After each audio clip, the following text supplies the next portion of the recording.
Japan एक ऐसा देश जहां हर साल हजारों हॉरर मूवीज़ का प्रोडक्शन होता है और इन मूवीज़ को लोग पसंद भी बहुत करते हैं। लेकिन इन कहानियों का इंस्पिरेशन कहीं बाहर से नहीं बल्कि जापान में ही कई हॉन्टेड जगहों से आता है। ऐसी ही एक जगह है यहाँ पर जहाँ लोग जाने से भी घबराते हैं, कियोटोकी टनल।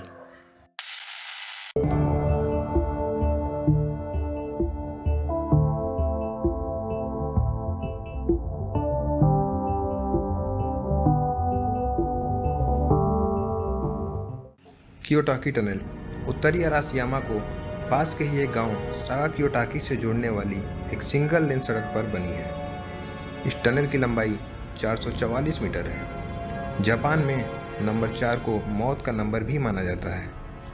इस टनल को सन 1920 के अंत में बनाना शुरू किया गया था और इसे बनाने के लिए गुलाम मजदूरों का इस्तेमाल किया गया था। इसे बनाया गया ताकि एक रेलवे लाइन इसमें से जा सके, जो कि एक कस्बे को अराशियामा शहर से जोड़ देता।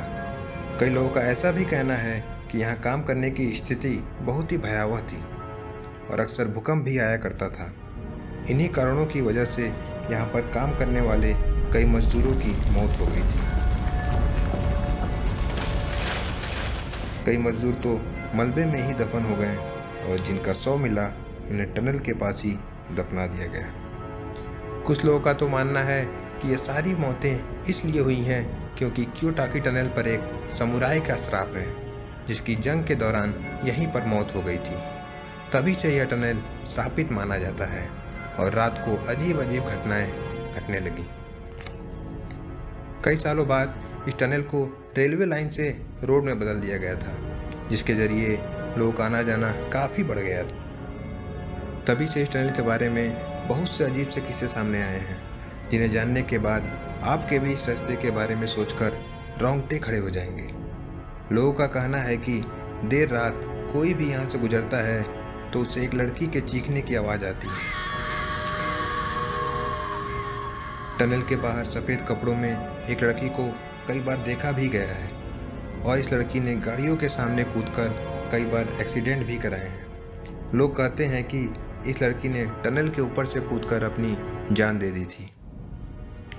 कुछ का तो यह भी कहना है कि जब वो कार चलाते हुए टनल के अंदर जाते हैं तो उन्हें अपने पैसेंजर सीट पर किसी के होने का आभास होता है, जो कि टनल से बाहर निकलते ही खत्म हो जाता है। उन्हें यहाँ से गुजरते वक्त हंसने की आवाज़ें आती हैं और मजदूरों की आत्माएं भी दिखाई देती हैं।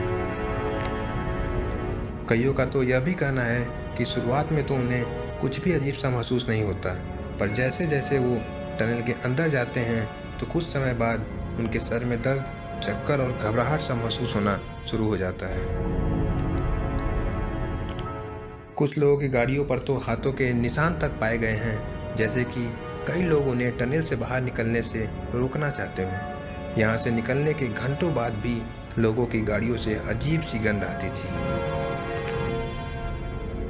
वैसे तो कोई भी कियोटोकी टनल से गुजरते वक्त सेफ रहेगा और आसानी से इसे पार भी कर लेगा, लेकिन उसे ध्यान रखना होगा कि वो यहाँ से गुजरते वक्त किसी भी आईने पर अपनी नज़र न डाले, चाहे वो आईना गाड़ी के अंदर हो या बाहर। अगर उसने ऐसा नहीं किया तो उसे आईने में उस लड़की की बेजान आंखें देखती हुई दिखाई देंगी। 4 दिन बाद उसकी मौत हो जाएगी, एक भयानक मौत।